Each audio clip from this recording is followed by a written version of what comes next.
Espace TV, les grandes gueules, tout sur les dessus de l'actu.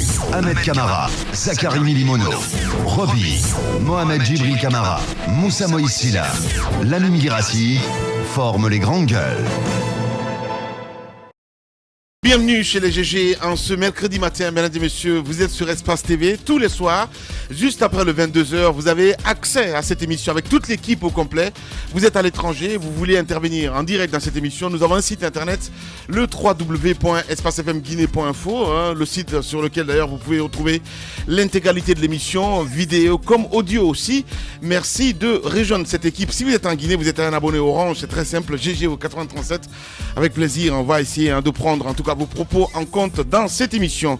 On s'intéresse à l'actualité chez les GG ce matin. Vous le savez, la nouvelle est tombée hier, le 11 octobre. C'est la date annoncée en tout cas par la CENI pour la tenue du premier tour de l'élection présidentielle.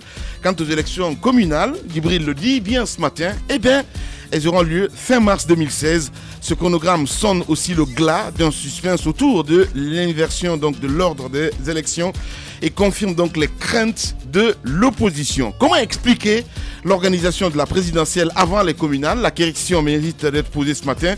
Et cette autre question, quelle appréciation les acteurs politiques font-ils de ce chronogramme?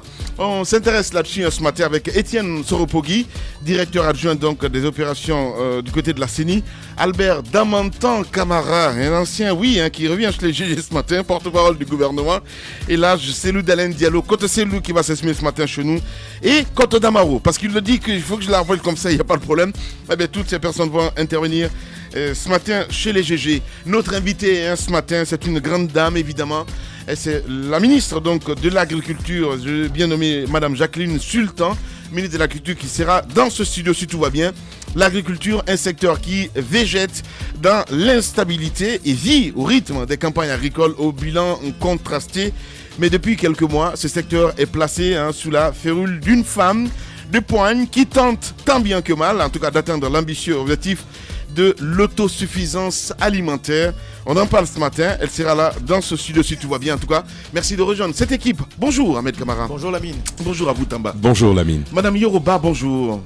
Bonjour Lamine. Voilà, bonjour à vous Djibril. Bonjour Lamine. Moussa Moïsila, bienvenue, bonjour. Merci, bonjour. Allez, on s'intéresse à l'actualité dans cette émission. Roby, on a fini l'émission hier.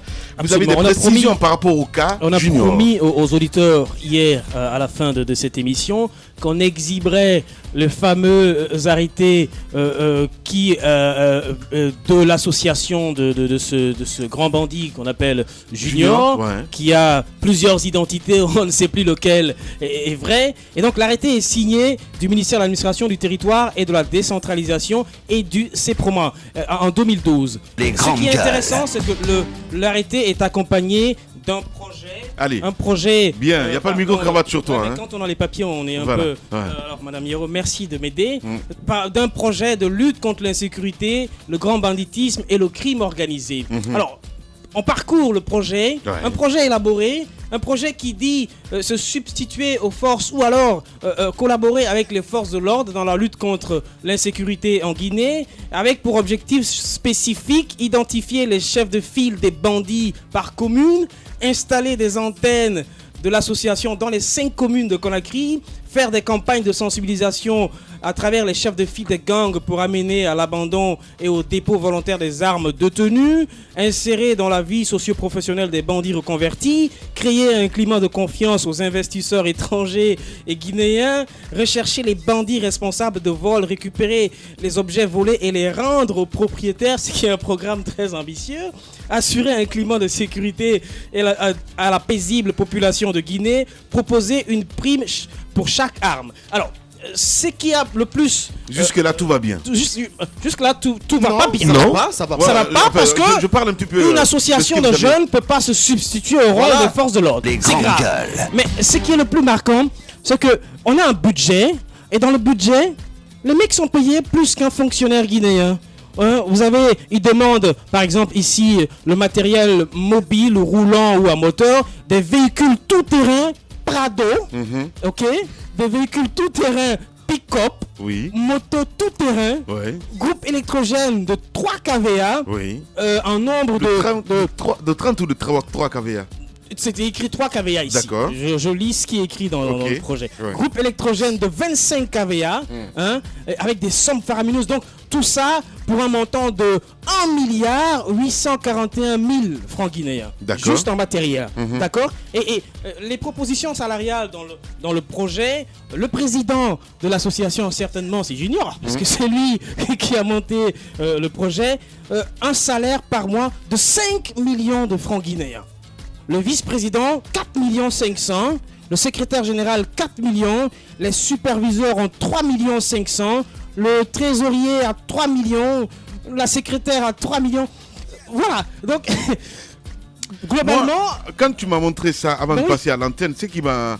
je vais leur interpeller, c'est d'abord le nom. Parce que là, c'est Cissé qui est écrit dessus. Oui, et le Junior. On a monsieur Mohamed Cissé. Ne vous emmerdez pas, que ce soit Cissé, que ce soit Diallo. Ils ont dit Diallo. Voilà. Le problème n'est pas là. Le problème, c'est ce qui me gêne, c'est que dans la proposition du contrat, Junior, le ministère d'ailleurs le précise ici, instaure la collaboration entre une association de jeunes, je ne sais de sortie d'où, et les forces de l'ordre dans le cadre de la lutte contre le banditisme. Et vous remarquez bien que dans les objectifs, ils disent pouvoir dénicher les chefs de gang, récupérer les objets volés. Comment le savent-ils tout ça? Ce qui est important ici, c'est de savoir comment est-ce qu'une société civile de jeunes regroupés dans le quartier pourrait collaborer avec les forces de l'ordre et se substituer au rôle des forces de l'ordre en proposant un budget, des salaires plus élevés même que les gendarmes, les policiers. Autre question. Qui sont. Mais globalement, le budget s'élève à plus de 6 milliards et quelques de francs guinéens.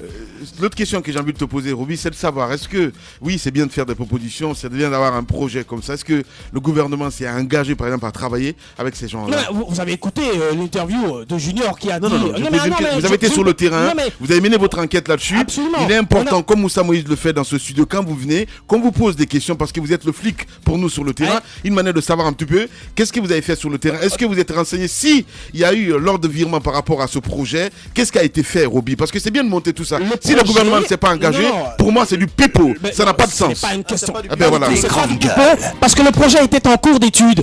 Regardez bien qu'il y a un agrément. En discutant avec les autorités. J'ai pas dit que le projet n'a pas été... En discutant avec les autorités de la gendarmerie, il est ressorti clairement que le projet était en étude. Il y a eu l'agrément, le processus était en cours. Junior a rencontré. Mais attendez, je vais jusqu'au bout. Rien n'a été fait. Mais Junior, quelque chose a été fait. Accepte. Il faut souffrir quand on pose des questions. Mais comment voulez-vous dire que rien n'a été fait? L'association a son agrément, l'association a monté un projet. J'ai pas dit le contraire.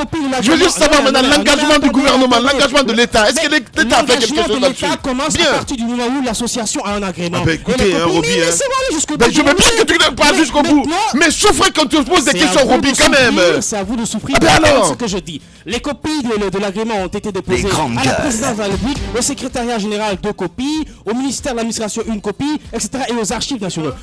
Où est le problème si l'agrément est attribué, n'est-ce pas? Vous avez. Attendez.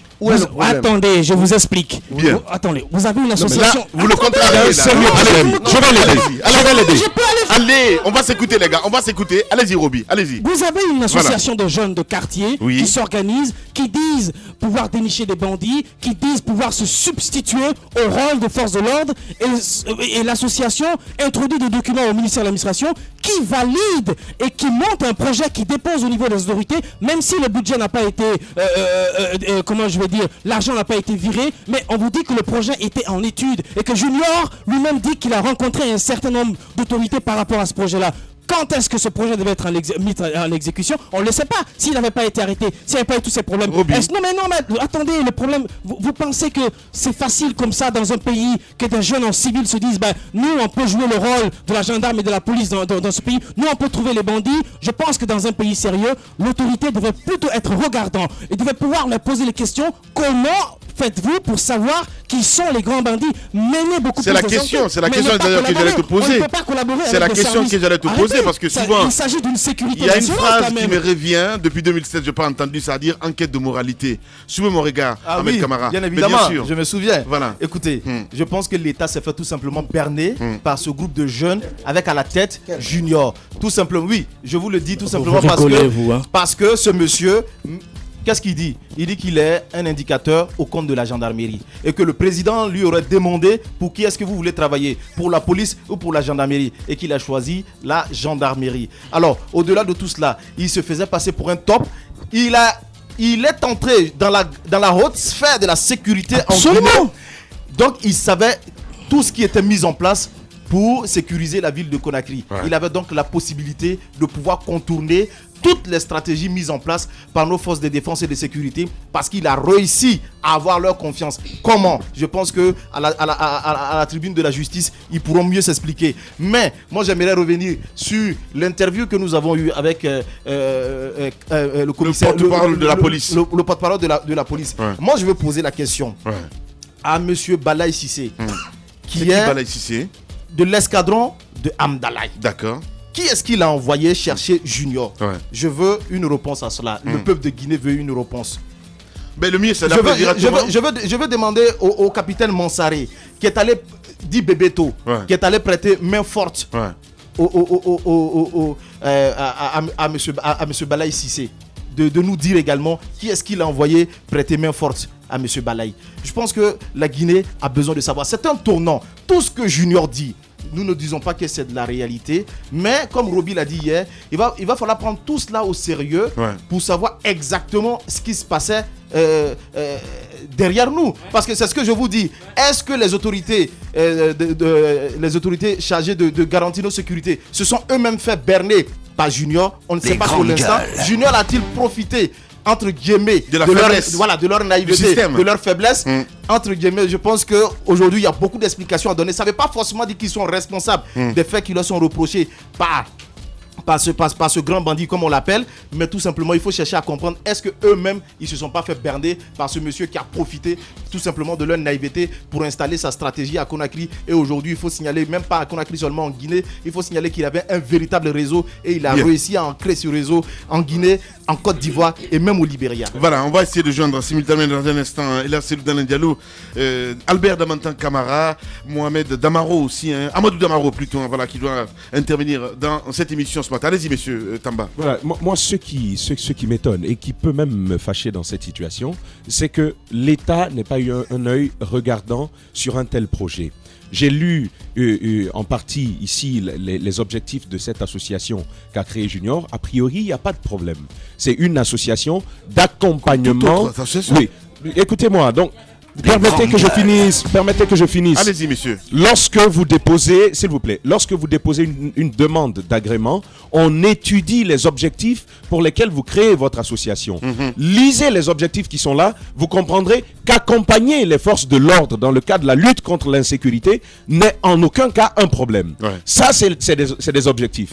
En revanche, lorsque j'écoute Roby dans cette communication autour de ce projet, c'est là que je m'inquiète. Ce n'est pas du tout au niveau de l'agrément. L'agrément n'a pas de problème. C'est tout à fait normal, c'est tout à fait légal et réglementaire. Mais au niveau... Mais c'est un partenariat, c'est dans le cadre de l'accompagnement. Voilà, donc lisez le projet, finalement, c'est ce qui m'étonne. À l'intérieur des objectifs spécifiques, on peut voir quelles sont les actions que l'association va mener dans le cadre de ce projet-ci. Et c'est là que j'ai de l'inquiétude. L'État aurait dû poser des questions à ce junior. Et ça me rappelle le scénario de Matoto. On te vole un téléphone, il y a ce jeune-là qui est de ce côté, vous venez le voir et vous lui dites « Mon téléphone est perdu », il te dit « Il n'y a pas de problème, je vais te le retrouver ». Et c'est lui qui sait où aller, il te ramène ton téléphone dans les conditions où le téléphone est parti. Ce que l'État devait faire, c'était de poser des questions sérieuses à Junior, et là on saurait comment est-ce que cette association réussirait à dépister les grands bandits et ainsi lutter contre la criminalité. Voilà Tamba, très bien analyse. Allez-y Madame Hiro. Écoutez, ça me rappelle tout simplement cette phrase que les Américains utilisent souvent, nous ne traitons pas avec les terroristes.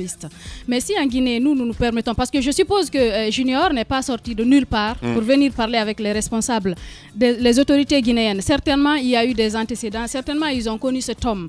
Maintenant, dans quel cadre ils l'ont connu? Comment peut-on se permettre de traiter avec faire confiance avec une tête pensante du grand banditisme en Guinée, aller jusqu'à lui donner l'autorisation de créer aller jusqu'à lui permettre de créer une association permettant en quelque sorte de supplanter les services de sécurité. C'est tout simplement aberrant. Je pense qu'il ne faut pas prendre les choses à la légère, dire que oui, c'est réglementaire, c'est ceci et cela. C'est simplement incroyable. Si on en est arrivé là aujourd'hui, je pense qu'on lui a donné libre cours de faire tout ce qu'il a voulu. Il a réussi à s'implanter. C'est pas qu'il avait réussi. Il a réussi à le faire. Jusqu'à avant-hier, je pense qu'il y a les coupeurs de route sévissaient encore à l'intérieur du pays. Ça veut dire que le réseau est fortement implanté. C'est parce que simplement on a permis de le faire. On va laisser Roby dans un instant continuer. Juste quelque chose. Cette petite chose que je veux rappeler à Moussa Hiro, les services qui délivrent les agréments sont différents des services de sécurité. Il y a une véritable différence à faire. Non, c'est très important. Mais écoutez, on donne, permettez-moi s'il vous plaît. Je suis d'accord avec vous quand vous dites que ces services ne fonctionnent pas toujours bien, mais il ne lui revient pas à lui de mener l'enquête qu'il faut pour savoir si telle personne n'a pas baigné dans l'insécurité, dans le banditisme. Ce n'est pas à lui. Je vais vous dire ce qu'il faut faire. Il y a un ensemble d'éléments qu'on vous demande. Par exemple, que vous ayez un siège. Par exemple, que vous ayez déjà mené des activités sur le terrain. C'est ce que vous amenez avec vos statuts et règlements intérieurs et on vous délivre. C'est ce qui est légal, il faut le comprendre. Non, pas du Mais tout. ensuite, puisqu'il s'agit du pouvoir public, il y a aussi une enquête de moralité. Absolument. Est-ce que Junior, oui, c'est forcément cela qui doit être fait. C'est le plus fondamental d'ailleurs, bien avant les documents. On parle quand même de sur sécurité. Bien sûr, les documents, je suis capable de mettre tout ce qui peut être à ma faveur comme étant le Rambo capable de dénicher tous les bandits où qu'ils se trouvent sur ça, le c'est territoire légal guinéen. même, Moussa. Mais ce que je veux dire... La force de l'État, c'est la gendarmerie, c'est la police. Faites un peu le parallèle avec la police de proximité qui existe. Quelle est la grande différence? Faites un peu le parallèle avec les sociétés de gardiennage privées qui existent, qui pilulent dans la ville de Conakry. Quelle est la différence qui existe? Junior s'est engouffré dans une brèche un peu pareille. Mais ce qui est important, Junior n'est pas muni de pouvoir démurgique à mon avis pour empêtrer tout le gouvernement, tout l'État, tout l'appareil sécuritaire dans son plan d'action. Non, je pense qu'il y a eu des complicités à la base. D'abord, Junior sont passés bien avant qu'il ne fasse ce projet. Qui il était? Qu'est-ce qu'il faisait comme activité? Et lorsqu'il a mis en place ce projet, est-ce qu'il a bénéficié de soutien au sein même des services de sécurité? Parce que, évidemment, au regard de tous ces papiers, pour qu'il soit allé jusqu'au niveau de l'administration du territoire pour avoir cet agrément, il a bien fallu des appuis quelque part. Et si la police a réellement à un moment donné, puisque je crois l'avoir vu sur Internet, si la police à un moment donné, ou la gendarmerie a collaboré avec Souka pour mettre le grappin sur Junior, qu'est-ce qu'ils prouvent qu'ils n'ont pas fait la même chose avec Junior pour démanteler les autres réseaux? Très bonne question. Allez-y, Djibril. Écoutez, moi je voudrais d'abord qu'on respecte la présomption d'innocence. Parce que j'ai entendu des choses tête pensantes du grand banditisme. Je rappelle que Junior n'a pas été condamné à de la prison. Il n'a pas été condamné par une juridiction guinéenne. Donc à ce titre, on doit lui conférer le principe de la présomption d'innocence. Ça c'est une première chose. Deuxièmement, je trouve que Roby fait d'une mouche un éléphant. Je dis, oui, mais c'est simple.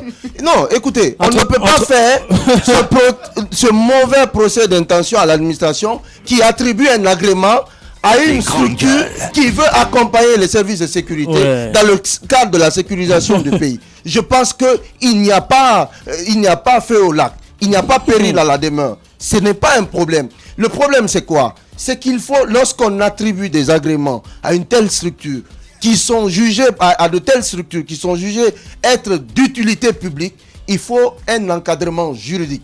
Parce qu'il faut faire la démarcation entre le rôle qui est dévolu au service de sécurité républicain et le rôle qui doit être dévolu justement à cette ONG ça c'est extrêmement important. J'aime bien la manière dont il termine parce que lui-même il se met dans sa propre contradiction. Je veux dire le rôle de la sécurité dans un pays. Où est le problème, Roby? Tu te plaît, laisse-moi parler, mon grand. Allez-y, Roby. Laisse-moi t'expliquer. Le rôle de la sécurité dans un État. Attendez, on n'est pas en train de parler d'une association de sensibilisation pour le paludisme quelque part dans un village. On parle de sécurité nationale, de collaboration entre une association de jeunes et les services de sécurité. Et les jeunes je peux aller jusqu'au bout. Dans d'autres pays plus sérieux, on appelle à la collaboration de tout le monde, mais pas à ce niveau-là. Et vous savez, ici, on a écouté. Pas à ce niveau-là. On appelle. Attends, Djibril, on appelle à l'échange d'informations, mais je n'ai jamais vu dans un pays où on finance à outrance des associations de jeunes pour collaborer dans la sécurité dans un pays. Je vais vous dire un truc. Ce qui m'étonne, c'est quoi? C'est qu'on a écouté ici la dernière fois le commissaire Cassé, qui nous disait que Junior est depuis longtemps traqué. Ce même Junior monte un projet, on sait que c'est un bandit traqué, monte un projet, mais Junior a été en prison ici avant 2012, il a été en prison. On a 15 minutes, mais ce que je veux dire, avant Junior n'a pas été condamné par une juridiction. Respecte au moins le principe de la présomption d'innocence. Entre-temps, il a été arrêté, il a été transporté par hélicoptère sécurisé, ça veut dire que déjà, mais Djibril, laisse-moi parler, ça veut dire que déjà, il y a des doutes là-dessus. Mais qu'une certaine personne qui a des doutes sur sa moralité monte un projet et vous disent que moi je sais où sont les bandits, je peux vous permettre de les retrouver, je peux vous faire ceci, donnez-moi les moyens pour le faire. Qu'est-ce qui vous garantit que ces moyens-là seront utilisés dans l'objectif qu'ils ont dit? Et qu'est-ce qui vous garantit que ces gens-là ne vont pas détourner ces moyens? Parce que 6 milliards et quelques francs guinéens, vous vous rendez compte, payés par mois à des associations de jeunes pour collaborer avec des services de sécurité en étant des moyens aussi costauds du point de vue matériel, qu'est-ce qu'ils vont en faire? Qu'est-ce que ça va devenir? Vous pensez que la question de la sécurité nationale c'est une question de cacahuètes? Pas du tout. Je vous dis que dans d'autres pays sérieux, on procède à des enquêtes. On ne s'engage pas comme ça. Dans les pays où la sécurité dans les pays où la sécurité est un problème régalien de l'État, lorsqu'il y a un grand banditisme, on appelle à l'échange d'informations avec les populations, mais on ne finance pas des associations de jeunes outrance pour participer pour avoir une collaboration avec les sécurités. Pour moi, je veux dire que ça, c'est rabaisser le rôle régalien de l'État qui est d'assurer la sécurité de sa population. Merci beaucoup, Roby. Voilà, allez, Thomas, pour clore. Hein. Je rappelle que même si c'est dans le cadre du régalien de l'État, parce qu'il y a ces départements qui ne peuvent pas faire objet de... Laissez-moi terminer.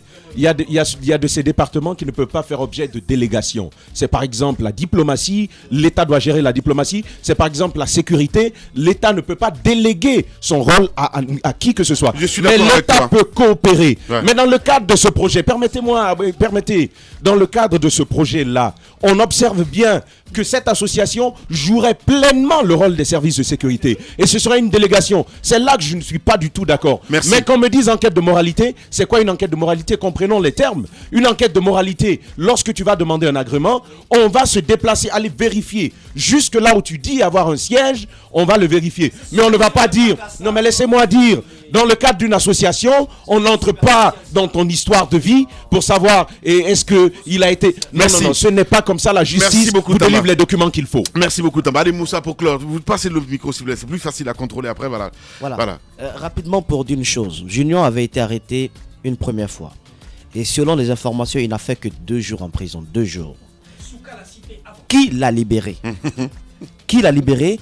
Et comment est-ce que tout cela s'est passé avant? Mais je ne veux pas que le problème Junior soit noyé dans les documents. Parce que dans les documents, au niveau point de vue agrément, à mon avis, il n'y a aucun problème. Voilà. La mise en marche des différentes conditions de l'agrément, je pense que c'est là-bas où il y a énormément de problèmes. Et les complicités existent. Les complicités existent au sein de l'appareil sécuritaire de notre pays. Même l'agrément. C'est très grave déjà parce que quand on parle d'informateurs au sein des forces de défense et de sécurité, on ne doit même pas les connaître, les informateurs. Mais eux, ce sont des informateurs que tout le monde connaît. Mais c'est pas... Même des forces de sécurité. Donc déjà, le but, l'objectif était nul. Il n'allait jamais pouvoir atteindre les objectifs. Parce que les bandits les connaissent. Merci beaucoup. Les bandits connaissent Junior.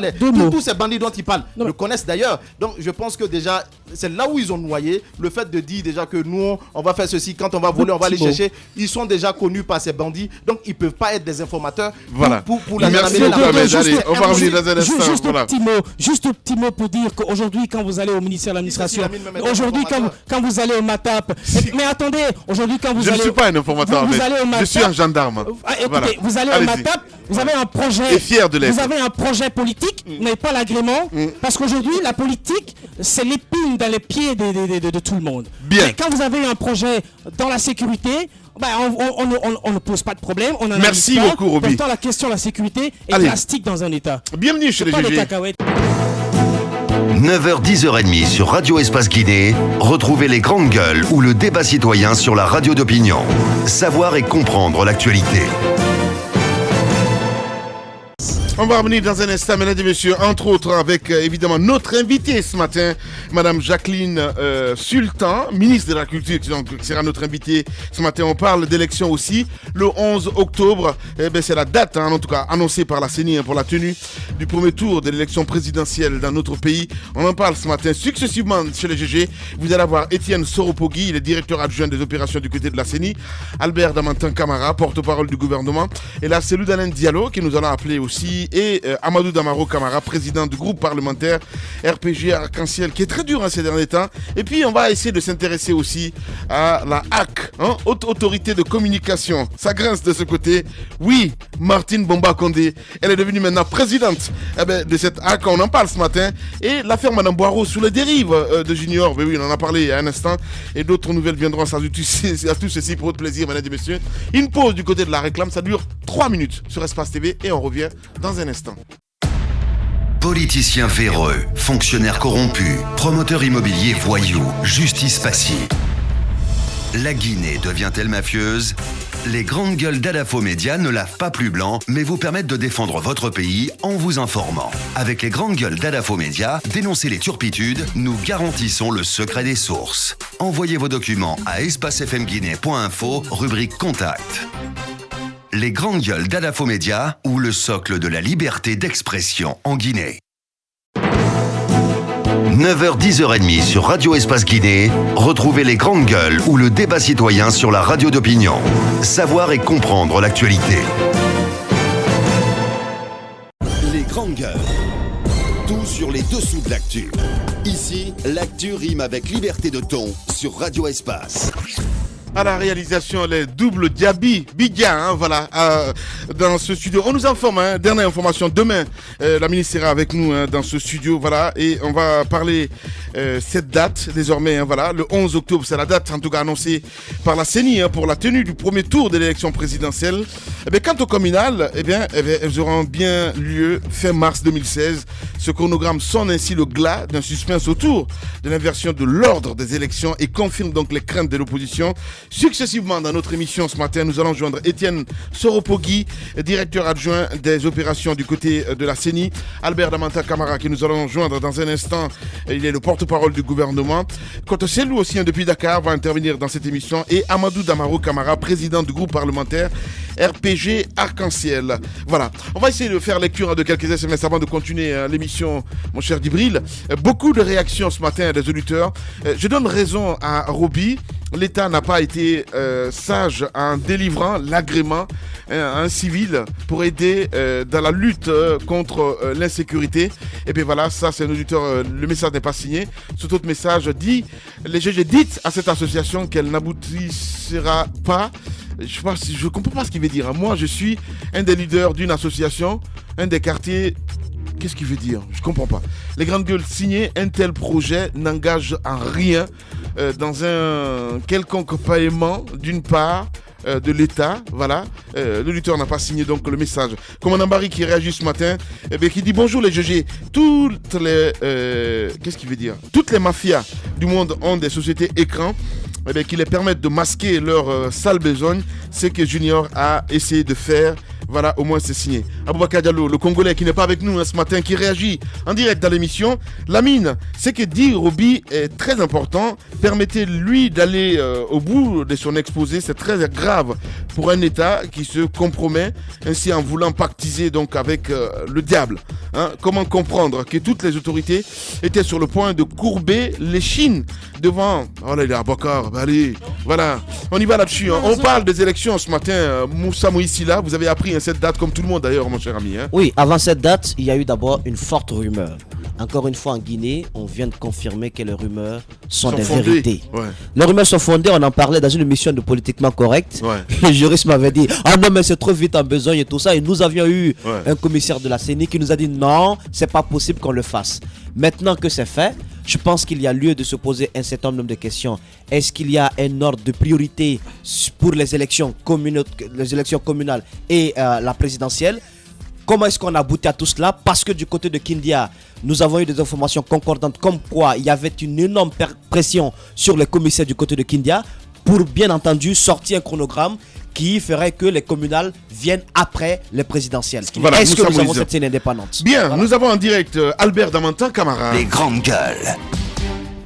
Monsieur le ministre, bonjour, vous êtes dans les grandes gueules. Question simple, on sait que la CENI était sous pression et finalement elle a dévoilé hier le chronogramme des élections. Donc ce sera la présidentielle avant les communales. Comment avez-vous accueilli, n'est-ce pas, ce chronogramme? Déjà, on est obligé de prendre acte de cette décision et notamment des motifs qui l'accompagnent, du processus par lequel elle a été prise. Nous avons d'abord été heureux de constater qu'elle a été prise après un vote au sein de la CENI. En tout cas, c'est l'information que nous avons eue. Et qu'ensuite, elle tient compte de l'impératif besoin d'organiser la présidentielle dans les temps impartis au niveau de la Constitution. Et donc, sur cette base-là, nous en avons pris acte, la CENI étant cet organe chargé et par la Constitution et par nos textes d'organiser les élections. Donc nous en prenons acte et nous allons travailler pour que ces délais-là soient tenus. Alors, monsieur le ministre, l'opposition a quand même relevé quelques inquiétudes, notamment dans la non-organisation de ces communales, parce que selon elle, les conseils communaux qui ont été désignés travailleraient plutôt pour le pouvoir en place. Donc la nécessité d'organiser d'abord les communales avant la présidentielle, ce qui est tout à fait normal à mon avis.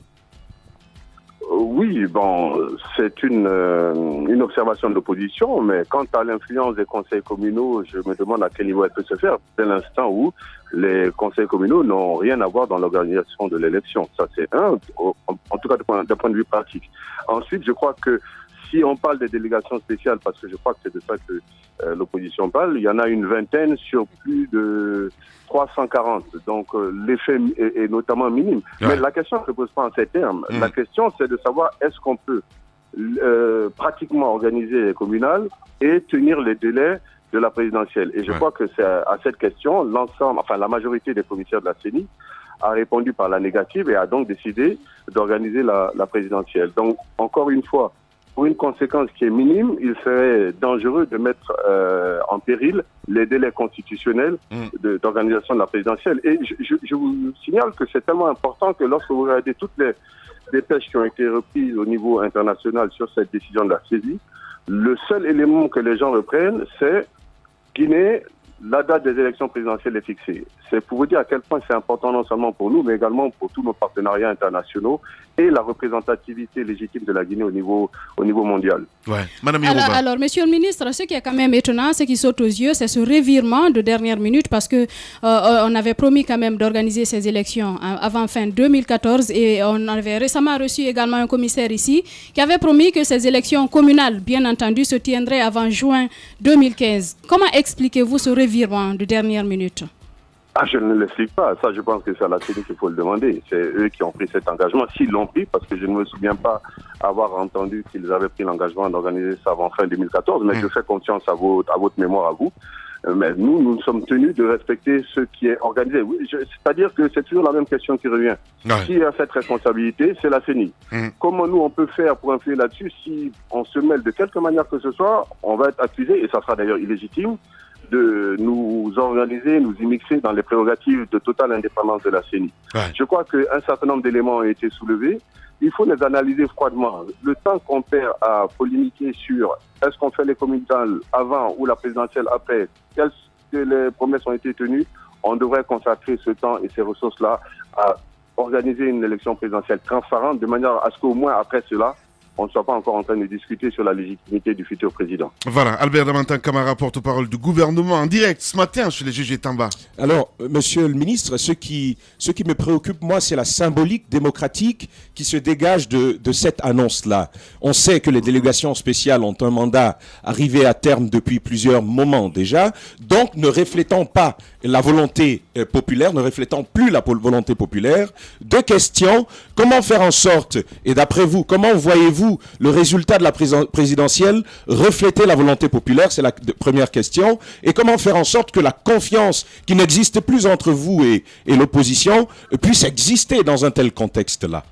Je pense que la deuxième question relève beaucoup plus d'intérêt que la première. Les représentations communales sont en place, je crois, depuis 2005, d'après ce que j'ai pu apprendre. En tout cas, depuis très longtemps. Si c'est une question de légitimité, il y a très longtemps que cette légitimité-là, si tant il est qu'il faut l'analyser, n'existe pas. Mais je le répète, c'est avec ces délégations et ces représentations communales que nous avons organisé toutes nos dernières échéances électorales, que ce soit la présidentielle, les législatives et bientôt la prochaine. Je crois qu'il faut rester serein par rapport à ça. Je le dis, je le répète, en principe, ils n'ont rien à voir avec l'organisation des élections.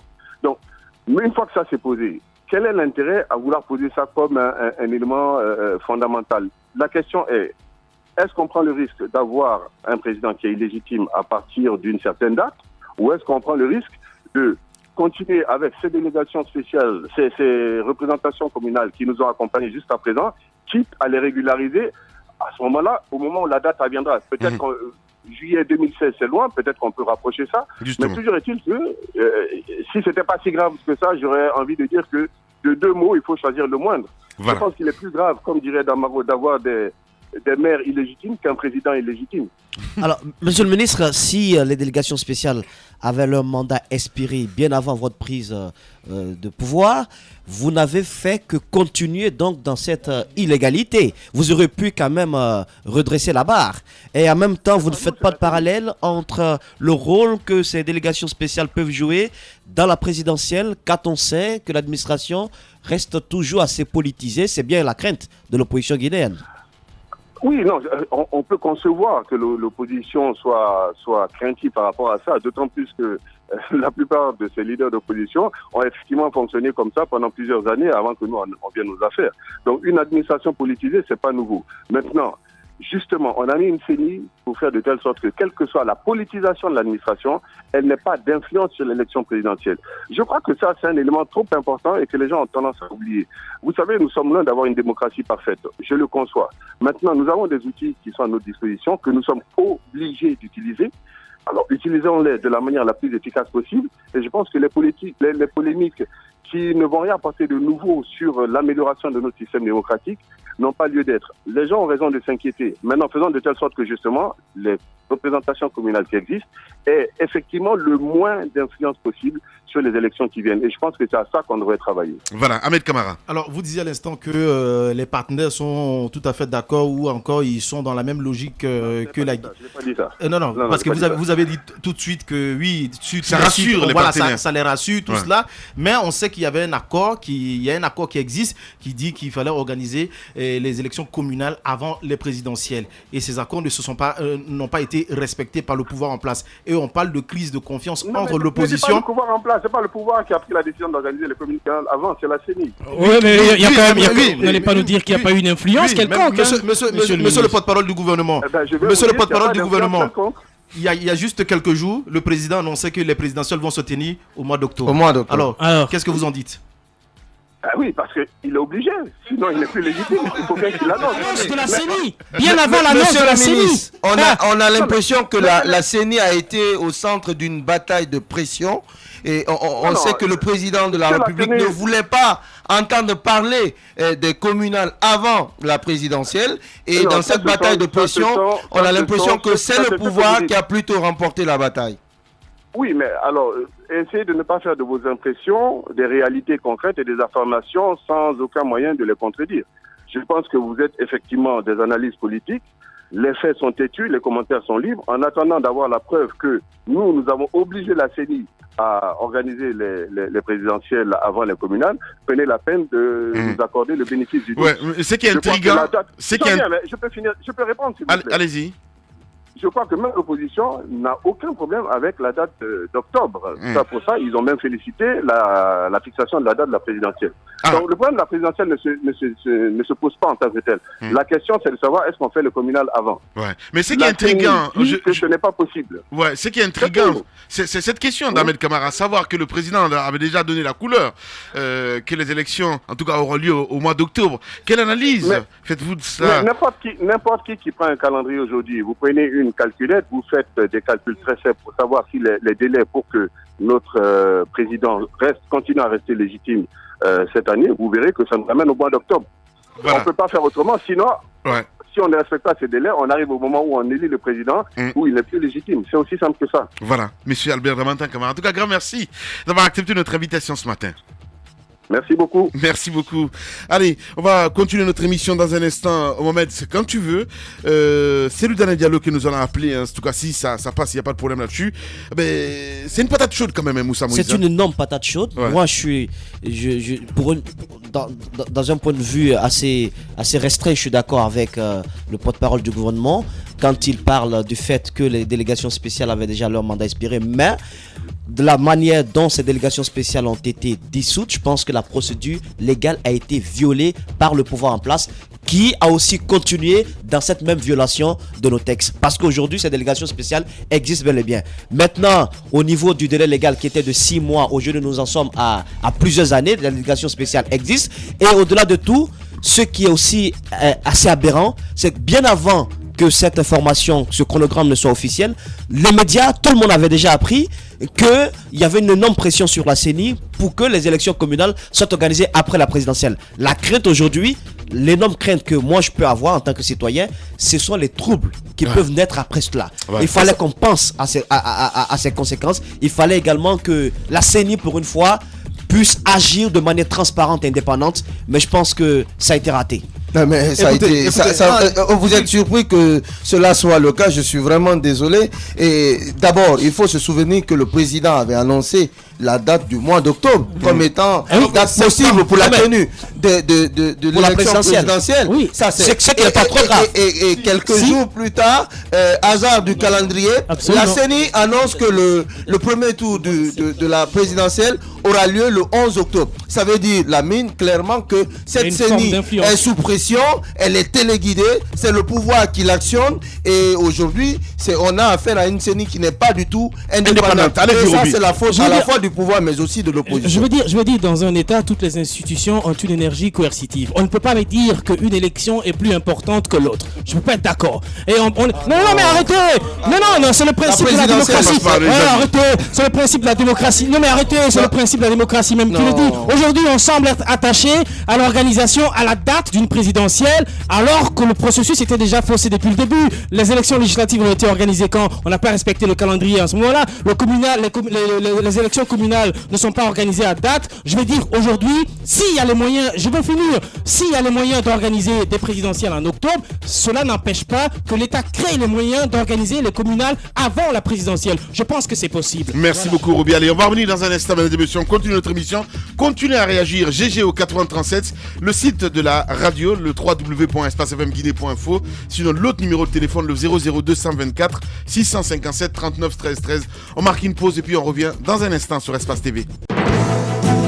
9h, 10h30 sur Radio Espace Guinée. Retrouvez les grandes gueules ou le débat citoyen sur la radio d'opinion. Savoir et comprendre l'actualité. Les grandes gueules. Tout sur les dessous de l'actu. Ici, l'actu rime avec liberté de ton sur Radio Espace. Et c'est sur Espace TV aussi. Et merci à vous qui nous écoutez sur Kania Zik FM. Vous êtes du côté de Zérékoré. Bienvenue sur quelle radio exactement? C'est Zali FM, voilà, du côté de la baie, du côté de Zérékoré. Voilà, c'est cela. Merci de votre fidélité. Beaucoup de messages sur notre plateforme GGO 8037. Oui, beaucoup de réactions ce matin. Bonjour Lamine, je vous donne ma tête à couper que la date du 11 octobre n'aura pas lieu car la CENI est en train de s'amuser. C'est Sako Ibrahima Sori qui nous envoie ce message. Il est du NFD. Il y a cet autre message aussi de Dana Kaba, Mamadou Dana Kaba, qui dit « Salut les GG, soyez neutres car vous faites une prise de position pour l'opposition. » Mamadou Dana Kaba, je l'ai répondu, déjà entendu Mamadou Dana Kaba. Hier, avec l'affaire Baïdi, vous étiez très content parce que vous disiez qu'on était avec finalement le pouvoir en place. Dur d'être des GG. Il dit « Merci Lamine, je sais que c'est dur pour vous. » Merci, voilà, parce qu'on le lit en live. Il y a Dr Oussou aussi qui nous écrit ce matin, qui dit « La CENI avait déjà recruté un opérateur malien qui a fait la révision de la cartographie. Aujourd'hui, la CENI est au stade de l'émission des cartes, donc elle est à mesure d'organiser les communales entre les 2 prochains mois. Elle a dépensé plus de 20 milliards de francs guinéens.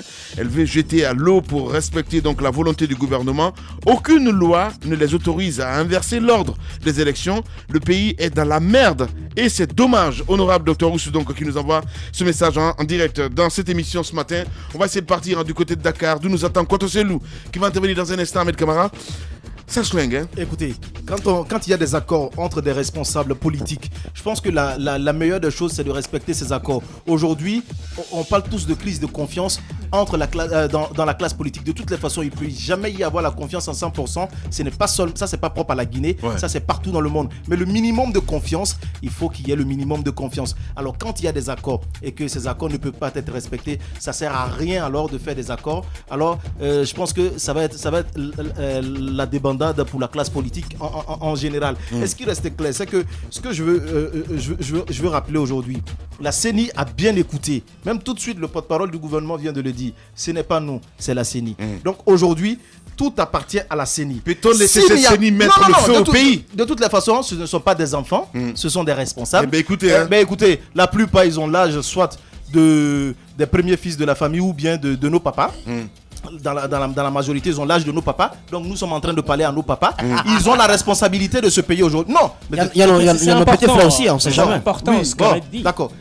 Ils ont la responsabilité aujourd'hui. Le pouvoir en place. Les grandes gueules. Ce n'est pas eux qui organisent les élections, c'est la CENI qui organise les élections. Donc s'ils n'arrivent pas à organiser ces élections, je pense que cette institution, elle devra s'expliquer devant le peuple de Guinée. Et le peuple de Guinée les a à l'œil. Allez-y, hein, monsieur Koussila. D'une CENI pyromane, le peuple de Guinée n'en a pas besoin. Écoutez. Je pense qu'il y a lieu aujourd'hui de dire que cette institution électorale a fini par montrer ses limites. Le masque est tombé, il était déjà tombé à moitié, mais il est complètement tombé de la tête jusqu'aux orteils. On sait comment est-ce que cette CENI est constituée du point de vue organique. Il y a lieu quand même de dire que pour une fois, il faut qu'on arrête de jouer avec la vie de tout un peuple. Moi, ce que je crains, il y a eu des rumeurs sur la tenue des communales après la présidentielle. Il y a eu des rumeurs qu'une telle stratégie était en marche. Que cela soit confirmé dans un chronogramme officiel. Je pense qu'aujourd'hui, et l'opposition qui a voulu que cette CENI soit à l'image de notre Moussa, je vous laisse continuer. Nous avons Kotoselou en direct, Moussa. Les grandes gueules. Kotoselou, bonjour. Bonjour. Bienvenue dans les grandes gueules. Le chronogramme des élections enfin officiel. Quel est votre avis là-dessus? Je suis pas surpris, mais je suis énormément déçu de cette décision unilatérale de M. Alpha Condé de reporter les élections communales après la présidentielle. Et vous le savez pourquoi. Puisque vous savez, en lieu et place des élus locaux, vous avez des cadres zélés du RPG qui sont nommés par lui en violation flagrante des dispositions du Code des collectivités. Et il ne veut pas se débarrasser de cet appui important pour le hold-up électoral qu'il veut organiser à l'occasion de la présidentielle. Mais l'opposition ne l'acceptera pas. Je le dis calmement mais fermement. Nous userons de tous les moyens pour s'opposer, pour exiger le respect des dispositions de l'accord du 3 juillet et l'organisation des élections locales et communales avant la présidentielle. Alors, M. Selou, est-ce que vous exagérez pas quand vous dites que nous allons user de tous les moyens? Est-ce qu'il n'y a pas quand même une exagération là? Oui, c'est pas une exagération, parce que ça, c'est un coup de force. C'est un coup de force que nous n'accepterons pas. L'organisation des élections des communales était un point d'accord du dialogue interpolitique guinéen qui s'est tenu au mois de juin 2013 et qui est listé dans les dispositions de l'accord. Si rien n'a été fait jusqu'à présent, c'est parce que simplement il n'y a pas de volonté politique.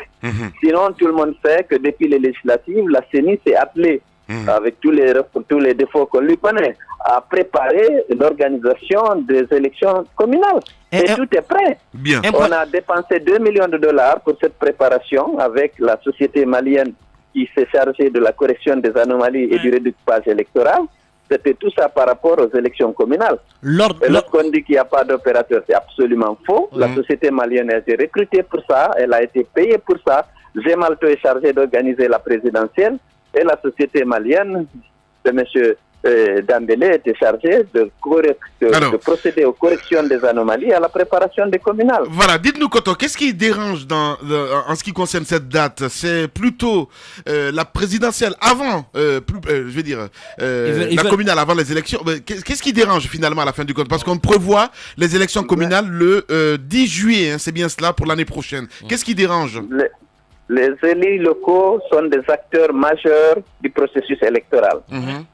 c'est eux qui organisent, qui désignent les membres des bureaux de vote, c'est eux qui organisent les révisions des listes électorales, ce sont eux qui distribuent les cartes électorales et vous le savez, ils ne s'étaient pas privés même de jeter dans les poubelles des cartes de certains électeurs présumés être des militants de l'opposition. Nous voulons d'abord que la démocratie à la base fonctionne. Nous voulons que les accords, l'accord du 3 juillet, dans toutes ces dispositions soient respectés et nous voulons l'équité de l'élection présidentielle. Or, si les administrateurs territoriaux, préfets, sous-préfets sont à la solde du pouvoir, vous le savez, la CENI même est à la solde aujourd'hui du pouvoir, les élus locaux aussi qui sont pas élus, qui sont des cadres du RPG nommés aujourd'hui au niveau des quartiers, au niveau des communes urbaines et rurales, au niveau des districts, aller aux élections avec ces gens-là qui sont à la dévotion du pouvoir. Kotoselou, vous avez commencé vos propos en disant que c'était une date imposée par le professeur Alpha Condé. Cette CENI dont on parle, elle est dite paritaire. Vous vous êtes battu pour avoir une CENI à l'image du climat politique national. Vous y avez désigné des commissaires. Aujourd'hui, le chronogramme a été rendu officiel à l'issue d'une élection. Est-ce qu'on peut dire qu'au sein de cette CENI... Oui, mais c'est à l'issue d'une élection. Qu'est-ce qui s'est passé? Vos commissaires ont-ils disparu? Attendez. On ne peut pas décider de violer la loi par élection de 20 personnes. La loi de la République.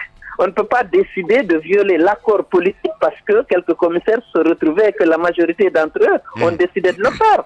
Le débat doit tourner autour de la manière d'appliquer la loi, la manière de respecter, de mettre en œuvre des engagements et non de les modifier.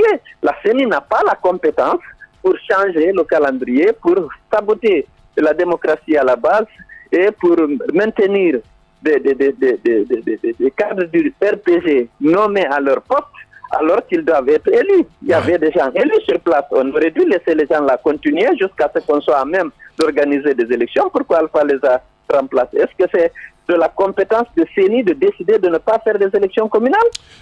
Kotoselou, une observation et une question. La CENI est une institution, vous-même vous le dites, indépendante. C'est un organisme à un argument béton. Là, est-ce que l'opposition a le pouvoir d'exiger des comptes de la CENI? C'est la première observation. Mais la question, finalement, ça fait plus de 5 ans que s'il vous plaît, permettez que je termine. La CENI n'a pas le droit de violer l'accord du 3 juillet. Qui s'impose à toutes les institutions. Mais dans le cadre de la fixation des dates, par exemple, des échéances électorales, la CENI est une institution indépendante. La question que je me pose, Monsieur le Président, ça fait plus de 5 ans que vous, opposition, vous êtes là. Le mandat des délégations spéciales était déjà expiré. Vous n'avez rien fait pour que cela puisse changer. Aujourd'hui, on a comme l'impression que vous souffrez vous-même de vos erreurs parce que vous avez semblé accorder plus d'importance à la présidentielle que ces élections de base. Attendez, lorsque en juin 2013, un dialogue s'est enfin tenu, nous avons porté cette revendication au devant de la scène. Et le gouvernement et la CENI se sont engagés à organiser les élections communales avant la fin du premier trimestre. Ouais. C'est une disposition de l'accord du 3 juillet. On a toujours dénoncé et condamné la destitution des maires élus et la mise en place de délégations spéciales parce que ceci était en violation des dispositions du Code des collectivités. Alors, Monsieur le Président, le porte-parole du gouvernement nous le disait tantôt, de 2 mots, il faut choisir le moindre. On sait que le pays traverse une situation de crise d'Ebola, 2 élections en une année. Est-ce que vous pensez que c'est possible, c'est raisonnable? Mais écoutez, c'est des échéances qui arrivent. Il y a longtemps que le mandat des conseils communaux est dépassé. Les délégations spéciales ont une durée de vie de 6 mois renouvelable une fois. Pourquoi? Avant Ebola, conformément à l'accord du 3 juillet, le gouvernement ne s'est pas appelé à l'organisation des élections communales. Mais en même temps, il est important qu'on vous pose cette question, Monsieur Selou. Attendez, s'il vous plaît. Allez-y. Il n'y avait pas Ebola au premier trimestre 2014. Le gouvernement s'était engagé d'organiser les élections avant la fin du premier trimestre 2014. Et le gouvernement n'a rien fait, c'est par calcul. Oui, mais tout le monde est finalement dans le calcul puisque il y a eu l'organisation des élections législatives. On n'a jamais entendu parler de ces conseils communaux lors des élections législatives. L'opposition n'en a pas fait un problème. Pourquoi c'est lorsque la CENI annonce la présidentielle que les conseils communaux deviennent tacitement un problème, alors qu'ils n'étaient pas avant? Lors du dialogue de juin 2013, l'opposition a exigé et a obtenu un engagement ferme du gouvernement et de la CENI d'organiser ces élections communales avant la fin du premier trimestre. Il n'y a pas une exigence comme aujourd'hui. Le degré d'exigence n'est peut-être pas le même. Attendez. Pour nous, au premier trimestre 2014, c'est bien avant la présidentielle. Puisque je dis, les élus locaux sont des acteurs du processus électoral. Ils participent à tout le processus électoral. Et on l'a vu aux élections législatives. Comment ils ont aidé M. Alpha Condé et le RPG à organiser la fraude.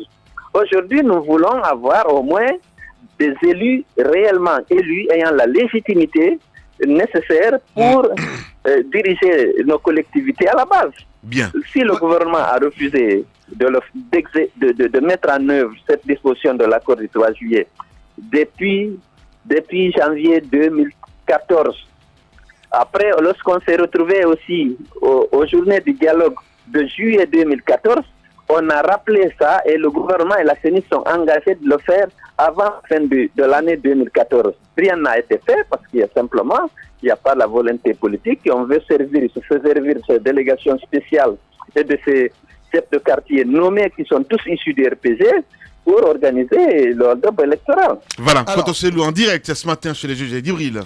Kotoselou, question simple. Avant justement la publication de ce chronogramme, vous aviez publié une déclaration dans laquelle vous menacez de boycotter les travaux de l'Assemblée nationale si la CENI inversait l'ordre des élections. Est-ce que ces menaces sont toujours d'actualité? Non seulement cette menace sera mise à exécution, mais on va reprendre les manifestations et inciter, demander à la population de ne plus se soumettre à l'autorité de délégations spéciales qui n'ont aucune légitimité et aucune légalité. Nous allons user de tous les moyens dits pour empêcher, justement, pour exiger que, en tout cas, que ces élections communales et locales soient organisées avant la présidentielle, parce que l'échéance de ces délégations-là est dépassée depuis longtemps. Et nous n'accepterons pas ce calendrier qui est un coup de force contre la démocratie dans notre pays. Voilà, Kotoselou. En tout cas, grand merci d'avoir accepté notre invitation ce matin. Merci. Allez, à très bientôt. Au revoir. Politiciens véreux, fonctionnaires corrompus, promoteurs immobiliers voyous, justice passive. La Guinée devient-elle mafieuse? Les grandes gueules d'Adafo Média ne lavent pas plus blanc, mais vous permettent de défendre votre pays en vous informant. Avec les grandes gueules d'Adafo Média, dénoncez les turpitudes, nous garantissons le secret des sources. Envoyez vos documents à espacefmguinée.info, rubrique Contact. Les grandes gueules d'Adafo Média, ou le socle de la liberté d'expression en Guinée. 9h, 10h30 sur Radio Espace Guinée, retrouvez les grandes gueules ou le débat citoyen sur la radio d'opinion. Savoir et comprendre l'actualité.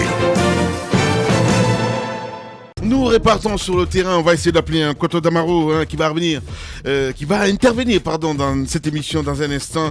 Ahmed Camara, on a écouté un Kotoselou.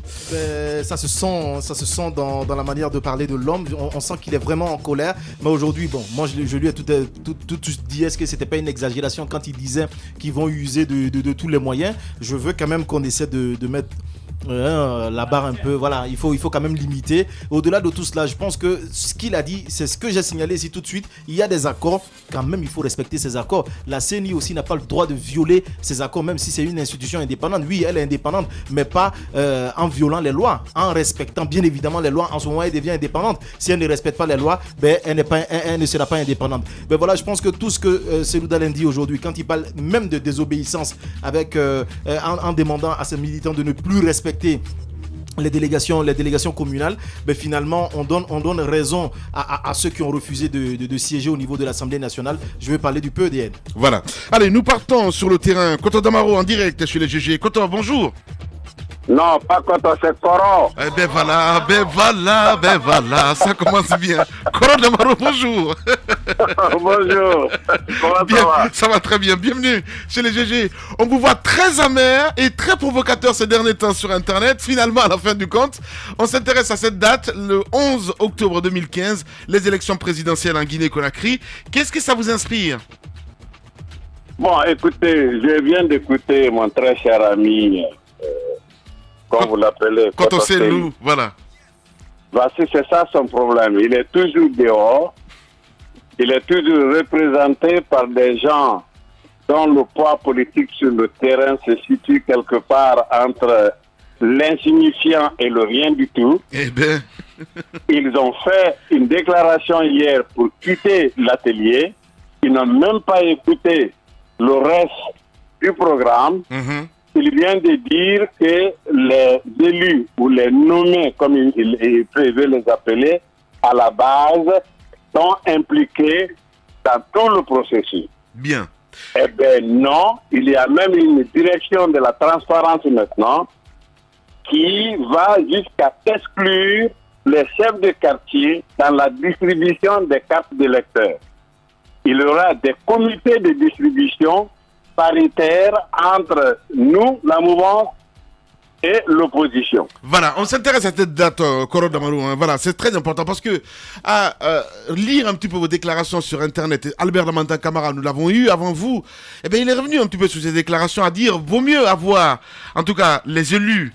En ce qui concerne les élections communales, des élus illégaux. Justement. Des élus illégaux que d'avoir un président illégal. Oui, mais c'est ce que j'ai dit. Je veux me situer même dans la logique de l'opposition. On peut épiloguer sur les raisons, les intentions du pouvoir, etc., etc. Le manque de volonté politique. Il y a une réalité immuable qui s'impose à nous tous aujourd'hui. Nous sommes en mars 2015. Annoncer aujourd'hui, 2 mois à l'avance, les élections communales. Nous sommes au mois de mai. Qu'est-ce qui nous garantit que les contentieux électoraux qui vont ressortir de l'organisation de ces élections que la Guinée n'a pas organisées depuis belle lurette ne pourraient pas nous amener jusqu'au mois de juin-juillet? Quel est le temps qui nous restera à partir du mois de juillet pour effacer les prémices des élections communales et nous préparer pour les élections présidentielles? Nous avons absolument le risque d'avoir un président out-date en décembre 2015. Alors, M. Damaro, c'est important de rappeler que quand à l'issue de ces élections, est-ce qu'on n'ira pas jusqu'au mois de juillet, peut-être août, mais il y a eu des promesses depuis 2014 que ces élections devaient être organisées. Pourquoi ça ne l'a pas été jusqu'à maintenant? À votre avis, est-ce que ce n'est pas une façon de les reporter à plus tard, après la présidentielle? Je suis avec vous. Je veux dire, la CENI a mal fait, le gouvernement a retardé, etc., etc. Mais ce qu'on ne peut pas changer, c'est que nous sommes en mars 2015. Ouais. Que faisons-nous à partir de maintenant? Allons-nous avoir, nous opposer à l'illégitimité d'une vingtaine sur 300 et quelques de ces communes à la base, ou bien nous allons prendre le risque d'avoir un président qui ne soit pas légitime pour la survie même de la nation. C'est de cela qu'il s'agit. Ensuite, l'opposition est toujours dans la logique de la transition. Je crois que M. Selou oublie qu'en 2010, avant le présidentiel, tous ces maires-là avaient le mandat expiré. On aurait dû commencer par les renouveler, venir après aux élections législatives, ensuite les présidentielles. On ne peut pas opposer dans une république qui se normalise avec un président élu, avec une assemblée, on ne peut pas continuer d'opposer un accord des partis politiques et on nous signale tout le système judiciaire du pays. Voilà, on nous signale en même temps que nulle part dans l'accord, par exemple, signé par le gouvernement, il y a de date pour les communales. Je ne sais pas si c'est à confirmer. Voilà, les accords du 3 juillet, il n'a pas été question de l'ordre des élections. Il n'y en a nulle part. Et ensuite, la loi est formelle sur le délai des présidentielles. mais qu'on me sorte une quelconque disposition avant ces fameux accords du 3 juillet qui dit que des communales ne peuvent pas avoir lieu après les présidentielles. Mais elles ont déjà été prévues après les présidentielles. Oui. En 2018, on aurait dû avoir les communales parce que leur mandat était déjà acquis. Honorable Damaro, est-ce qu'on a pensé à l'aspect troubles sociaux, par exemple? Parce que cette décision, bien avant que ce chronogramme ne soit officiel, il y a eu... on a agité le torchon rouge. Est-ce qu'on a pensé à cet aspect? Et vous, en tant que député de la mouvance, qu'est-ce que vous pensez, évidemment, de cette commission électorale nationale indépendante? Parce qu'à chaque organisation, à chaque tenue de la présidentielle, il y a toujours des problèmes autour de l'institution électorale. Et comme par hasard, Korobomba s'est déjà prononcé dessus, Korodamaro quand même. Hein. Il avait déjà annoncé la couleur en ce qui concerne la date. Oui, mais comme par hasard, c'est le représentant de l'UFDG qui est le directeur du fichier à la CENI. Ça devait lui donner plus d'assurance. Bien. Et ensuite, qu'on accepte qu'à la CENI, qu'on apprenne à voter. Et aussi que les partis politiques ne se réunissent pas autour d'une table pour pouvoir modifier les lois quand il y a une assemblée. Il faut qu'on apprenne, quand ils parlent toujours de démocratie à la base, il n'y a pas de démocratie au sommet de leur part. Je m'excuse, il faut que M. Selou mette la balle à terre, qu'il revienne de ses nombreuses émissions, qu'il vienne autour de la table, qu'on vienne discuter qu'est-ce qu'il nous faut faire et qu'il commence déjà à se préparer pour les élections présidentielles. Surtout quand ils disent qu'Alpha Condé ne fait même plus 20% de popularité. Donc il n'a pas de problème, il va être élu. Voilà. Tout assuré. Merci beaucoup, Korodamaro, en tout cas d'avoir accepté notre invitation ce matin sur Espace. Merci. Je vous en prie. Au revoir. 9h, 10h30 sur Radio Espace Guidé, retrouvez les grandes gueules ou le débat citoyen sur la radio d'opinion. Savoir et comprendre l'actualité. Beaucoup de réactions ce matin sur cette antenne. On va essayer en tout cas de continuer un petit peu là-dessus. Nos excuses à l'émission qui va venir. Paul Moussa Diawara qui réagit à un Roby ce matin. La CENI est indépendante et elle, seule en tant qu'institution, qu'est-ce que je veux dire, est chargée de fixer donc les règles du jeu, d'organiser le processus électoral, notamment l'agenda électoral.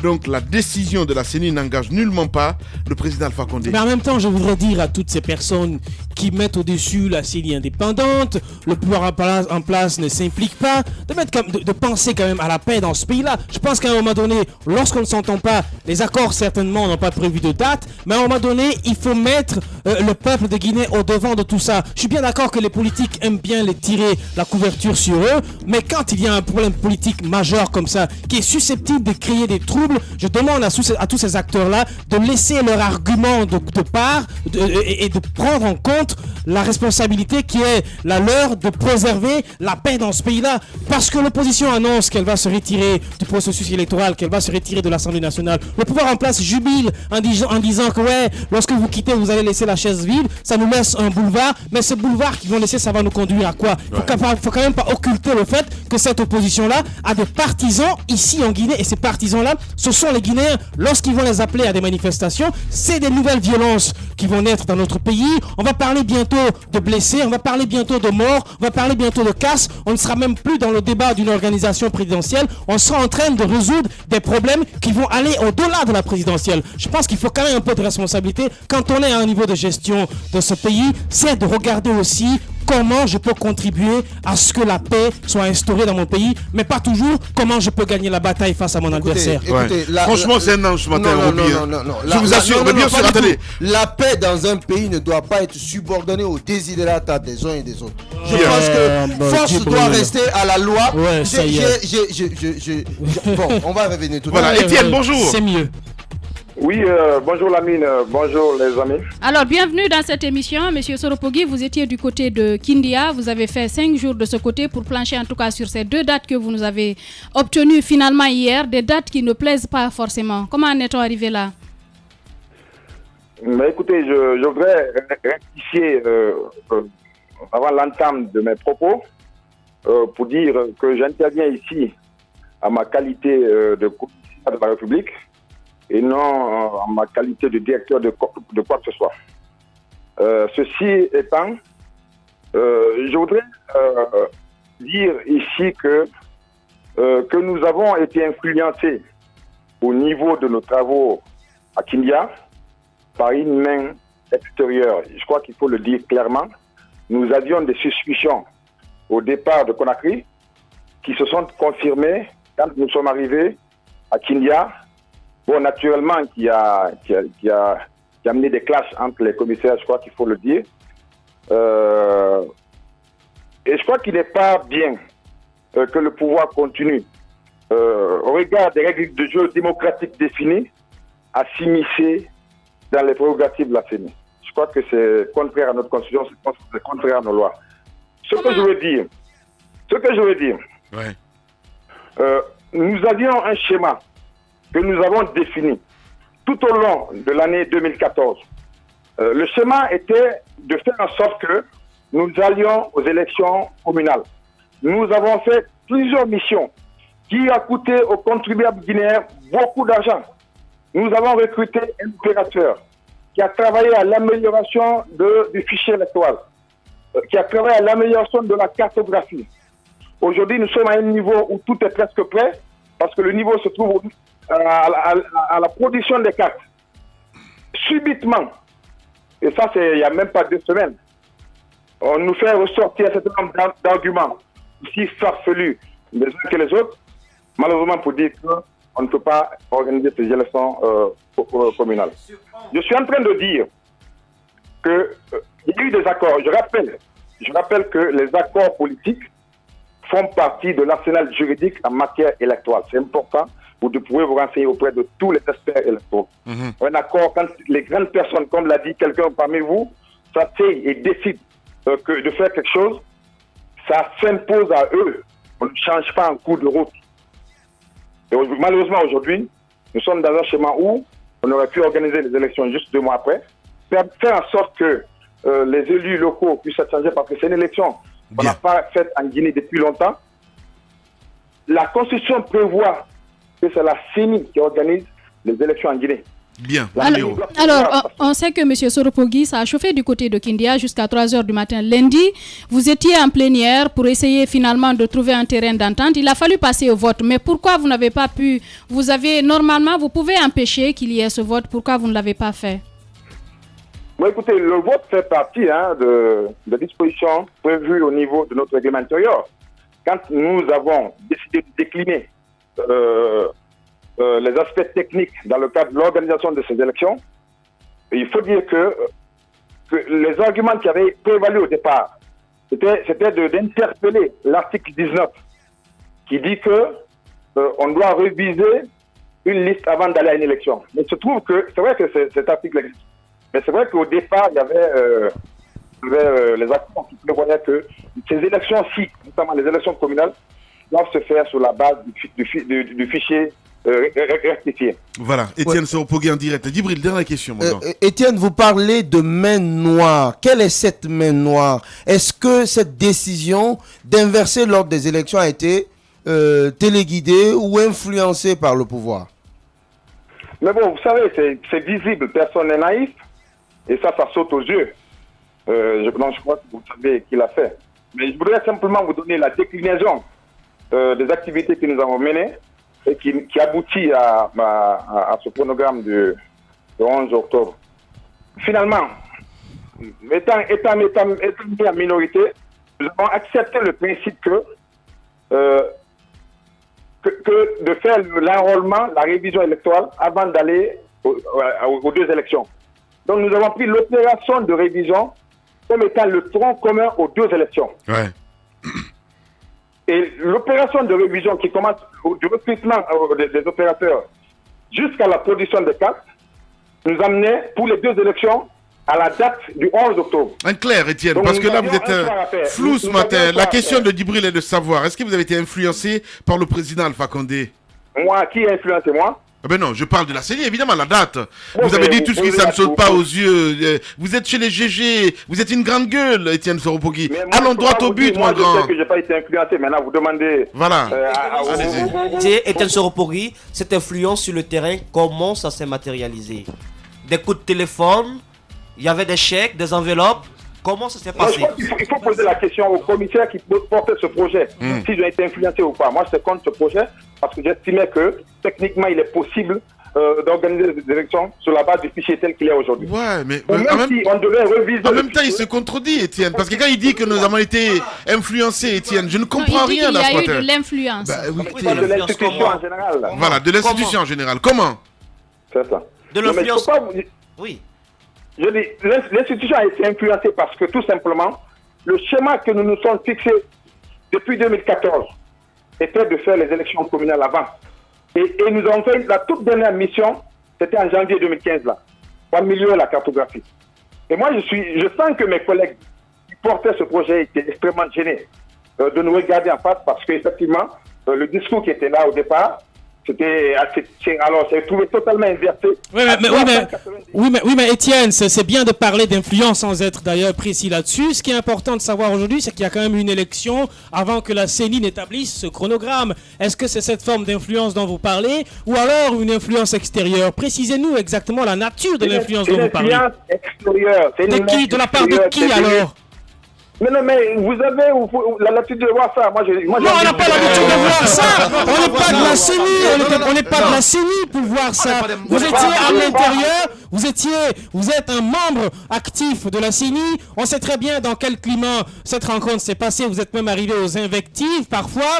Quelle est la nature de l'influence et de la part de qui, Étienne? Ne décevez pas ce matin. Je dis que vous êtes des analystes. Non, nous on n'est pas marabout. Étienne, ne faites pas de la langue de bois. Ne faites pas de la langue de bois. La question est simple et précise. Qui vous a influencé et comment? Au-delà de cette influence-là, je suis en train de vous expliquer. Étienne. Non, attendez. Mais Étienne, franchement, Étienne. Non, mais j'ai pas envie de rentrer dans ce débat-là. Mais non, mon grand, franchement, parce que il y a des millions de personnes qui vous écoutent en ce moment, Étienne Soropogui. Pour une fois, allons droit au but. Voilà, c'est très important parce que là, c'est la vie d'une nation, là. C'est très important. En termes simples, Étienne, on va poser les questions de manière très simple. L'influence est venue du président de la CENI? Non, oui. C'est venu du président de la République? Non, oui. Non. Je crois que j'ai dit que l'influence est extérieure. Alors vous verrez que forcément c'est vague, c'est vague. Il n'y a pas de problème. Non, écoutez. Ouais. Allez-y, Étienne. Je dis que l'influence est extérieure à la CENI. Vous pouvez imaginer forcément ça vient de qui? Naturellement de monsieur le président de la République. Vous n'avez pas voulu tirer la conclusion, mais vous tirez la Il n'y a pas de problème. Allez, Étienne, en tout cas, grand merci d'avoir accepté notre invitation ce matin, mon grand. Je vous remercie. Merci beaucoup. Voilà, Ahmed.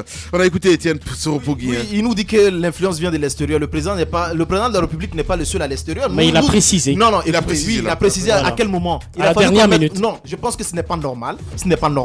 Moi, ce que je dis tout simplement, de toutes les façons, si problème il y a, je pense que tous ceux qui sont au niveau de la CENI sont responsables aujourd'hui, ou ils seront responsables des problèmes que nous allons affronter. S'il y a des problèmes, pourquoi vous ne sortez pas pour dénoncer? Vous avez mis un certain nombre de programmes en place.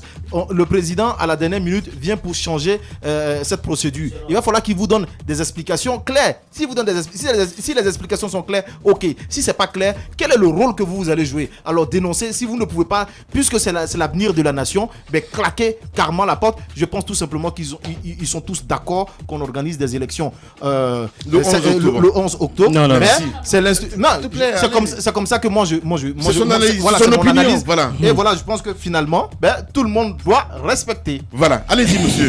J'espère qu'on va finir un jour avec cette CENI politique pour avoir une CENI technique, afin de ne pas être dans une question périodique à chaque fois lorsqu'on doit organiser une élection, pour parler de l'institution électorale, pour parler de sa recomposition. Mais en même temps, j'aimerais dire qu'il est important que 2010 ne se répète pas en 2015. Il est important aussi que le peuple de Guinée ne soit pas pris en otage, que les débats autour des projets de société soient souterrains et qu'on mette en avant des considérations liées aux stratégies de campagne et à tout ce qui peut encore aller voiler la face, en tout cas mettre de la poudre aux yeux du peuple de Guinée. On sait les réalités, parlez-nous de développement, parlez-nous d'émancipation, parlez-nous de vraies questions, mais comme du côté du pouvoir en place et du côté de l'opposition, il n'y a que des stratégies pour pouvoir organiser des élections. Il y a lieu quand même de penser un peu au peuple. Allez-y. Je veux dire 3 choses. La première, c'est que M. Soropogui aurait mieux fait de se taire. Parce que moi, je n'ai rien compris à cette communication-là. Une communication, c'est malheureusement, quoi, ça n'a servi à rien. La deuxième chose sur laquelle je veux intervenir, oui, on sait déjà que cette CENI, on l'a souvent dit, elle est manipulée depuis le haut niveau, on en a parlé, c'est quand même un constat premier. Deuxièmement, l'observation que je veux faire, c'est de rappeler que la CENI, idéalement, est une institution technique qui n'a pas à se référer à qui que ce soit pour fixer la date d'une échéance électorale. Ça, c'est une remarque à faire. De ce point de vue-là, ça m'envoie au troisième point sur lequel je veux intervenir. Je veux pointer du doigt l'amateurisme. Je veux pointer du doigt ces erreurs de cette opposition que nous avons. À mon avis, c'est elle tout le problème de cette situation. Une opposition consiste en un contrepoids contre le pouvoir. Le pouvoir devait organiser l'élection des délégations communales. Ce qu'il n'a pas fait. Qu'est-ce que notre opposition a fait? Aujourd'hui, on nous dit qu'on va prendre d'assaut les sièges des délégations communales. Pourquoi ne l'avoir pas fait plus tôt? Et c'est maintenant qu'on veut nous le dire. Or, la date de l'élection présidentielle, elle est constitutionnelle. Merci, on ne peut pas l'éviter. La madame. Constitution le fixe. On ne peut pas avoir un président illégitime. Merci Il faut beaucoup. y aller désormais. Allez-y, monsieur. Et qu'on nous laisse en paix. Allez-y, madame. Écoutez, moi, je pense que même si aujourd'hui Bien. on n'est pas fier aujourd'hui de cette CENI, mais la sortie de M. Etienne Soropoki prouve que tout le monde n'est pas d'accord là-dedans. Voilà. Je ne sais pas si c'est opportun ou pas, mais ça prouve que, comme Ahmed l'a dit, Ahmed dit que tout le monde est d'accord. C'est pas tout le monde qui est d'accord parce qu'il y a eu un vote. Franchement, c'est surtout... 15 étaient pour, 7 étaient contre. Donc tout le monde n'était pas d'accord pour les dates qui ont été données. Mais en même temps, c'est déplorable pour le pays qu'on revienne encore aux questions initiales. En tout cas, à la case de départ aujourd'hui, parce qu'on est dans l'incertitude, on ne sait pas ce qui va se passer. Justement parce qu'un jour, on a trouvé un accord, on a omis de donner une date précise à laquelle ces élections communales devaient être organisées. Et aujourd'hui, le pouvoir en profite pour, en tout cas, balancer cette date d'une année à une autre. Finalement, on ne sait plus à quel sens se vouer. Merci, madame. Allez-y, on était d'accord parce qu'il y avait des mains noires et ces mains noires, on ne nous a jamais dit. Moi, je suis au-delà de tout ce que vous dites, CENI, accord, etc. Moi, je suis très inquiet aujourd'hui. Je suis très inquiet parce que nous retombons dans un nouveau cycle qui va nous conduire à la violence du fait de la volonté des personnes qui ne pensent qu'à leur intérêt. Je suis inquiet parce que quand on me parle de loi, mais très rapidement, Lamine, quand on me parle de loi, la loi est effectivement là pour réguler une société, pour réguler les problèmes économiques, pour réguler les problèmes politiques, pour réguler les problèmes sociétals. Je veux dire que si le gouvernement, qu'on dit gouvernement démocratique, avait dès le début lui-même pris l'engagement de faire en sorte que les processus soient respectés dans ce pays, de faire en sorte que les lois ne soient pas violées dans ce pays-là, je pense qu'on n'en serait pas là. Et si cette opposition avait dès le début réfléchi de manière proactive à des stratégies qui pousseraient ce gouvernement-là à respecter les lois depuis le début, on n'en serait pas là. Ce qui m'inquiète aujourd'hui, c'est qu'il Je dois rendre l'antenne, Oui, mais voilà. il faut rendre l'antenne, voilà. mais il faut dire que c'est très inquiétant la situation parce que les violences vont renaître, parce que des jeunes vont encore tomber dans la rue, parce qu'on ne sera plus en train de parler de loi, on ne sera plus en train de parler de CENI, on ne sera plus en train de parler de présidentielle, on sera en train de pleurer des morts. Ouais. C'est ça qui est inquiétant. Je dis, généralement, les élections sont conflictogènes en Afrique. C'est pas une C'est justement contre ça qu'on doit lutter. C'est pas une spécificité de la Guinée. Non, mais non, c'est justement contre ça qu'on doit lutter. Je dis ici, pas un à haute principe, intelligible voix, que certes, les accords font partie de l'arsenal juridique, mais ces accords sont l'expression d'un consensus dont le respect repose essentiellement sur la bonne foi des partis. Deuxième chose, le cadre institutionnel qui a créé cette CENI est lui-même biaisé. En amont, on exige que les partis envoient à la CENI des commissaires et on dit dans la même loi que les commissaires, une fois qu'ils ont prêté serment, sont censés être affranchis des formations politiques sous le label desquelles ils sont venus à la CENI. Et d'ailleurs, je recuse le terme commissaire ou nos représentants à la CENI. Il n'y a pas de représentant d'un parti politique à la CENI parce qu'un commissaire, lorsqu'il prête serment, il est affranchi de l'ombre tutélaire de sa formation politique. Merci beaucoup, allez. Une seule phrase, je demande à toute l'opposition d'aller au pied de M. Lansana Kouyaté et de Faya Milimono, apprendre de la politique, parce que ceux-là, ils connaissent bien le pouvoir en place. Merci beaucoup à vous, mesdames et messieurs. On va se retrouver demain pour un autre numéro. Passez une excellente soirée sur Espace TV. Au revoir.